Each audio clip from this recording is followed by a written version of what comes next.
என்னது நம்ம டிடிஎஃப் வாசனுடைய ஓல்டு ஃப்ரீ ஃபயர் கலெக்ஷன் எல்லாமே போயிடுச்சா? அப்படிதான் ஒரு நாள் டிடிஎஃப் வாசம் ஷூட்டிங்காக கார்ல போயிருப்பாரு அவங்க ஃப்ரெண்ட்ஸ் கூட. அவங்க ஃப்ரெண்ட்ஸ் எல்லாருமே வந்து பாத்தீங்கன்னா ஃப்ரீ ஃபயர் கேம் பிளே பண்ணிருப்பாங்க.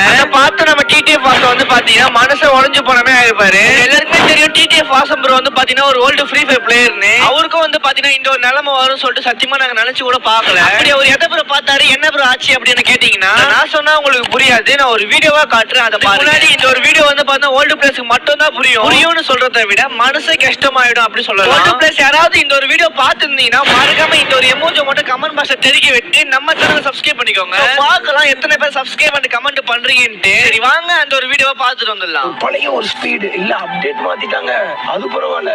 என்னோட கலெக்ஷன்ஸ் எல்லாம் பாருடா அப்படின்னு சொல்லி தம்பி கிட்ட காட்டுறீங்க. ஆனா இதெல்லாம் எங்கிட்டே இருக்குன்னு அப்படிங்கிறான். என்னடா சொல்றேன் அப்படின்னு சொல்லி கேட்கிறேன். ஆனா இப்ப ரீசெண்டா ஏதோ ஒரு இது விட்டாங்கன்னா அதுல எல்லாமே கொடுத்தாங்கன்னா எல்லாம் வாங்கி தோக்கினாங்க.